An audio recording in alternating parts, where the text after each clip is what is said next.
देखिए boys and girls, आज आपको सबसे पहले हम अभी बताने वाले हैं कि आपका क्या सिलेबस है सेमेस्टर 1 में यूनिवर्सिटी ऑफ कैलकाटा में।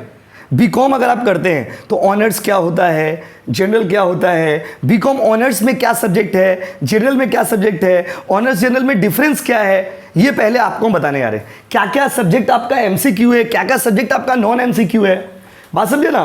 तो कब एग्जाम्स होंगे आपके, कैसे एग्जाम्स होंगे, पहले आपको वो सारा चीज़ बता देते हैं, फिर हम लोग अपना पढ़ाई को स्टार्ट करेंगे। चलिए तो बॉयज़ एंड गर्ल्स स्टार्ट कर रहे हैं हम लोग, एक एक करके आपको पहले बता देते हैं कि आपका क्या सब्जेक्ट है और क्या सब्जेक्ट नहीं। तो भाइयों और बहनों, सबसे पहले तो आपको यह समझना होगा कि आपका सब्जेक्ट क्या क्या है। बीकॉम सेमेस्टर 1 को दो पार्ट में डिवाइड किया हुआ है, एक है ऑनर्स और एक क्या बाबू, जनरल। क्योंकि जब आप कॉलेज का फॉर्म फिलअप करने जाओगे तो आपको वो ऑप्शन में मांगेगा ऑनर्स और क्या बाबू, जनरल। तो सर हम ऑनर्स ले या जनरल ले, अब ये तो पहले आपको बता देते हैं डिफरेंस, तब आप डिसाइड कर लेना कि आपको ऑनर्स लेना है या जनरल लेना है। माय डियर स्टूडेंट, अगर आप ऑनर्स लेते हो या जनरल लेते हो तो सेमेस्टर 1 का सिलेबस तो ऑनर्स जनरल का सेम ही है, लेकिन जो लोग जनरल लीजिएगा आपके लिए बीकॉम 3 साल का होगा, और जो लोग ऑनर्स लीजिएगा आपके लिए बीकॉम 4 साल का होगा। This is the first difference. जो लोग जनरल लीजिएगा कितना साल का होगा, 3। और जो लोग ऑनर्स लीजिएगा कितना साल होगा, 4। क्लियर है गाइस? अच्छा, और उसमें भी क्या है, कंडीशन है कि 4th ईयर जो है सबके लिए नहीं है। जिसका 3 साल में 75% आएगा वही 4th ईयर के लिए एलिजिबल होगा। जैसे आपने ऑनर्स लिया लेकिन आपका ग्रेजुएशन में 75% नहीं आया 3 साल में, तो चौथा साल के लिए आप एलिजिबल नहीं हो। 4th ईयर में रिसर्च होता है, क्या होता है बाबू, रिसर्च। 4th ईयर में रिसर्च होगा, मतलब जो 4th ईयर आप लोगों का होगा वो रिसर्च होगा। समझ गया? क्लियर? तो पहले बताइए ऑनर्स और जनरल में सबसे पहला फर्क क्या है कि जनरल वाला स्ट्रेट 3 साल, ऑनर्स वाला का 3 साल तो है ही, प्लस चौथा साल के लिए आपको एलिजिबल होने के लिए 75% लाना होगा।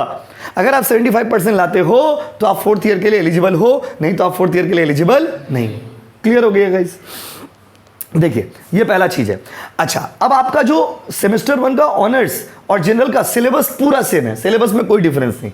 आप ऑनर्स भी लोगो तो आपको हम वही पढ़ाएंगे, जनरल भी लोगो तो आपको हम वही पढ़ाएंगे। तो फिर दोनों में डिफरेंस क्या है? पढ़ाई के हिसाब से अगर आप डिफरेंस देखोगे तो जनरल का क्वेश्चन पेपर थोड़ा सा ईजी आएगा और ऑनर्स का क्वेश्चन पेपर थोड़ा सा स्टैंडर्ड आएगा। समझ रहे हो ना? जनरल का क्वेश्चन पेपर थोड़ा सा क्या आएगा, ईजी, और ऑनर्स का क्वेश्चन पेपर थोड़ा सा क्या आएगा, स्टैंडर्ड आएगा। समझ गया? क्लियर है? जनरल का पेपर कैसा आएगा बताइए, इजी आएगा। ऑनर्स का पेपर क्या आएगा, हल्का सा स्टैंडर्ड, ये नहीं कि बहुत ज़्यादा हार्ड आएगा, हल्का सा स्टैंडर्ड। इस बार तो जो एग्जाम हुआ पहली बार, ये तो नया सिलेबस है ना, पहला बार एग्जाम हुआ, तो हम लोग को ज़्यादा कुछ डिफरेंस समझ ही नहीं। हम तो क्वेश्चन पेपर में देखे, हमको ऑनर्स जनरल दोनों का पेपर एक जैसे ही लगा, स्टूडेंट लोग को भी एक जैसे ही लगा, बट स्टिल मतलब ये कॉन्सेप्ट हम लोग मानते हैं कि ऑनर्स वाला में थोड़ा सा स्टैंडर्ड रहेगा और जनरल वाला का थोड़ा सा ईजी रहेगा। क्लियर है गाइस? अच्छा, दूसरा ऑनर्स जनरल का दूसरा जो सबसे बड़ा डिफरेंस है, तीसरा डिफरेंस जो है वो ये है माय डियर स्टूडेंट कि मास्टर डिग्री, जो आपको हमने पहले ही बोला कि मास्टर डिग्री के लिए बहुत सारी यूनिवर्सिटीज़ ऐसे हैं इंडिया में जो लोग सिर्फ ऑनर्स वाले स्टूडेंट को ही मास्टर डिग्री देते हैं।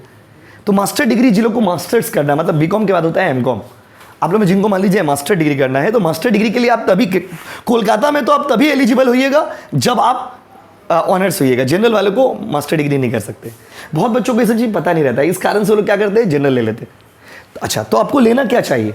देखो, आप ऑनर्स भी ले सकते हो, जनरल भी ले सकते हो। और एक डिफरेंस जो है वो है सोच का डिफरेंस। अगर आप समाज में किसी को भी जाके बोलिएगा कि हम ऑनर्स लिए हैं तो बोलेगा वो पढ़ने में तेज होगा, और किसी को बोलेगा हम जनरल लिए हैं तो उसका माइंड में पहला इमेज आपका ये बनेगा कि पढ़ने में बड़ा भोदू होगा। ऐसा लोग सोचते हैं, बात समझिए, लोगों का सोच है, मेरा सोच नहीं है। ऐसा लोग सोचते, आप किसी को बोलोगे ना हम बीकॉम जनरल कर रहे हैं तो उसका माइंड में ये इमेज आपका बनेगा कि पढ़ने में ठीक ठाक नहीं होगा। आइए बोलोगे हम बीकॉम ऑनर्स कर रहे हैं तो आपका इमेज ये बनेगा कि बंदा पढ़ने में बहुत तगड़ा स्टूडेंट है। बात समझ रहे ना? तो ये भी डिफरेंस है। These are the main 4 differences जो आपको हमने बताया। पहला कि 3 साल 4 साल वाला, दूसरा कि आपका मास्टर डिग्री नहीं कर पाएंगे, तीसरा कि जो ऑनर्स के स्टूडेंट होते हैं, अच्छा ऑनर्स लेने से आपका फ्यूचर एक्सपोजर्स खुला रहता है, भविष्य में बहुत सारा रास्ता खुला रहता है। जनरल लेने से रास्ता आपका थोड़ा बंद हो जाता है, कुछ रास्ता जो है बंद हो जाता है। बट स्टिल अगर ऑनर्स नहीं मिलेगा तब तो आप जनरल लेना ही पड़ेगा, कोई तो ऑप्शन नहीं। बट पहले आप कोशिश करिएगा ऑनर्स लेने का। आई पर्सनली सजेस्ट कि आप पहले क्या कोशिश करिएगा, ऑनर्स लेने का। अगर ऑनर्स नहीं मिलेगा तब जनरल लीजिए। कुछ बच्चे क्या होता है ना, बहुत रॉन्ग डिसीजन मेकिंग करते हैं। कोई किसी से सुन लिया, कोई बोला भाई ऑनर्स हार्ड है तो ऑनर्स मत ले। देखिए, आप एक ही ट्यूशन में पढ़ोगे, एक ही चीज़ पढ़ाई होगा, एक ही पढ़ाई जाके एग्जाम देना है आपको, तो आप ऑनर्स ही लो ना। सब्जेक्ट्स भी सेम ही है, सब्जेक्ट अभी बताएंगे आपको सब्जेक्ट्स के बारे में, सब्जेक्ट्स भी सेम है। तो इसीलिए I personally suggest try for the honours, and if you don't get honours, अब तो ऑप्शन नहीं है मेरे पास तो हम जनरल लेंगे, बात समझिए। लेकिन पहले आप कोशिश किसके लिए करिए, ऑनर्स के लिए। क्लियर है गाइस? क्योंकि ऑनर्स लेने से आपका रास्ता फ्यूचर का खुल जाता है। अच्छा, बीकॉम आपको एग्जाम के, आपका टोटल 8 सेमेस्टर है। आपका कितना सेमेस्टर है? 8। 8 सेमेस्टर्स मतलब 4 ईयर्स। और पहला देखो सेमेस्टर मतलब हर 6 महीना पे आपका एग्जाम होगा, हर 6 महीना पे। मतलब जैसे अभी लोग सेम 1 स्टार्ट कर रहे हैं तो सेम 1 का एग्जाम्स हम लोग का सीयू के गाइडलाइंस के हिसाब से दिसंबर जनवरी में होना चाहिए। कभी कभी थोड़ा आगे पीछे भी, पहला सेमेस्टर है ना तो एडमिशन लेते लेते थोड़ा डिले हो जाता है। तो दिसंबर और जनवरी के मंथ में आपका फर्स्ट सेमेस्टर का एग्जाम होगा। आप पढ़ाई करो नहीं करो, कॉलेज आपको पढ़ाया नहीं पढ़ाया, डज नॉट मैटर, एग्जाम ठीक अपना टाइम पे होगा। दिसंबर जनवरी में फर्स्ट सेमेस्टर होगा और जून जुलाई के महीने में सेकंड सेमेस्टर होगा। ये यूनिवर्सिटी का गाइडलाइंस है, ये आपको हम कुछ भी अपना मन से नहीं बोल रहे। जो सीयू का गाइडलाइंस है उसी को हम अपना लैंग्वेज में आपको डिकोड कर दे रहे, समझा दे रहे, जो आपके लिए रेलिवेंट है, जो आपके लिए जरूरी है। क्लियर है गाइस? अच्छा, अब आते हैं हम लोग अपना सेमेस्टर 1 का सिलेबस के ऊपर। सेमेस्टर 1 में क्या क्या चैप्टर्स है, क्या क्या सिलेबस है, क्या क्या सब्जेक्ट्स है। अच्छा, क्लास 12 जिन लोगों ने वेस्ट बंगाल बोर्ड से पढ़ा है, आपके पास ऑप्शन था, आप कॉस्टैक्स ले सकते हो, CLPA ले सकते हो, इकोनॉमिक्स ले सकते हो। सेमेस्टर 1 में कोई ऑप्शन आपके पास नहीं है, कंपलसरी सब्जेक्ट्स है, वही लेना होगा आपको। आपको अच्छा लग रहा तो लीजिए, नहीं अच्छा लग रहा तो भी लीजिए, क्योंकि ये फर्स्ट सेमेस्टर है। तो सब्जेक्ट क्या क्या है भाई? यूनिवर्सिटी ऑफ कैलकाटा में अगर आप बीकॉम करोगे तो क्या क्या सब्जेक्ट्स आपको पढ़ने पड़ेंगे? तो देखिए सब्जेक्ट का जो सिलेबस है हम लोग का, क्या क्या चीज़ हम लोग को पढ़ना पड़ेगा वो थोड़ा आपको हम एक बार दिखा देते हैं। ऐसे PDF निकाला हुआ है, उसका PDF भी आप लोग को भेज देंगे। जो लोग YouTube से वीडियो देख रहे हो, टेलीग्राम का लिंक है, उसमें ऐड हो जाना, वहाँ पे सारा चीज़ आपको मिल जाएगा। ठीक है, देखिए पहले तो आपको हम सब्जेक्ट शॉर्ट में लिख देते हैं, यहाँ पे सुविधा होगा। यूनिवर्सिटी का जो पूरा ये सब PDF आप लोग को व्हाट्सएप ग्रुप में जो लोग क्लास ज्वाइन किया आप लोग को मिल जाएगा। जो लोग YouTube से वीडियो देख रहे हो आप लोग को टेलीग्राम में मिल जाएगा। देखिए सब्जेक्ट पहले हम यहाँ पे शॉर्ट में लिख देते हैं, ज़्यादा सब्जेक्ट नहीं है, बस 6 सब्जेक्ट है, 7 सब्जेक्ट। ज़्यादा सब्जेक्ट नहीं है, कितना सब्जेक्ट है? 7 बिकॉज सेमेस्टर में ज़्यादा सब्जेक्ट नहीं, कितना सब्जेक्ट है? वो 7 बस। 7 सब्जेक्ट क्या क्या है सर? पहला सब्जेक्ट जो है सबसे पॉपुलर सब्जेक्ट है फिनेंशियल अकाउंटिंग 1, ये आपका मेन पेपर हो गया, सबसे मेन पेपर। कॉमर्स के स्टूडेंट अकाउंटेंसी ऑनर्स, आपका आप जो कोर्स करोगे उसका नाम क्या होगा? Accountancy honours. दूसरा जो सब्जेक्ट आपका इसके बाद जो सब्जेक्ट आता है उसका नाम है ED, एंटरप्रेन्योरशिप डेवलपमेंट।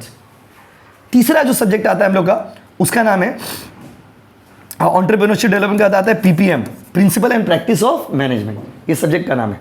आपको अभी लिखना नहीं, सब तो भेज देंगे हम, लिखना है क्या है? पूरा PDF भेज देंगे, आप क्यों छाप ले रहे हो? और हम इतना बता रहे हैं, आपको गजनी थोड़ी होगी, भूल जाओगे। इधर आओ, फाइनेंशियल अकाउंटिंग 1 ED PPM। अच्छा, उसके पूरा यहाँ पे इसमें पूरा डिटेल में दिया हुआ, उतना खोलेंगे पेज उतना देरी में तो बता देंगे आपको, इसीलिए बता दे रहे। Financial accounting 1 entrepreneurship development PPM। Interesting बात सुनिएगा ना, किसका एग्जाम होगा, कहाँ एग्जाम होगा, इसमें सब बहुत रूल है, बहुत नया रूल है। अच्छा, एंटरप्रेन्योरशिप डेवलपमेंट PPM। उसके बाद आ जाइए micro economics. Oh my God, micro economics मतलब इकोनॉमिक्स। आप लोग को याद होगा बचपन में ही बोलते थे, आप इकोनॉमिक्स 11-12 में लो चाहे ना हो, लोग कॉलेज में लेना पड़ेगा। जिनका 12 में नहीं भी था आपके लिए भी कंपलसरी है। उसके माइक्रो इकोनॉमिक्स के बाद जो अगला सब्जेक्ट हम लोग का उसका नाम है constitutional values. Oh my God, Bharat का संविधान पढ़ाना है आपको।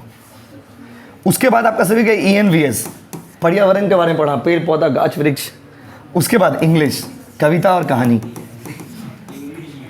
इंग्लिश तो उसे जाके इंग्लिश से ट्यूशन ज्वाइन कर लेना है। इधर देखो पूरा बात बता रहे, इधर आओ। ये इतना सब्जेक्ट, ज़्यादा नहीं, इतना सब्जेक्ट पढ़ना है, बात समझे ना? कोई डाउट ही नहीं आपका मन में रहेगा, आपको सारा चीज बता दे रहे। अब सीखिए फाइनेंशियल अकाउंटिंग 1 का, पहले सुनिए। फाइनेंशियल अकाउंटिंग 1 जो है ये कैसा पेपर है? ये नॉन MCQ पेपर है, मतलब इसका एग्जाम होगा नॉर्मली जैसे अकाउंट्स का एग्जाम होता है, सम्स आएंगे।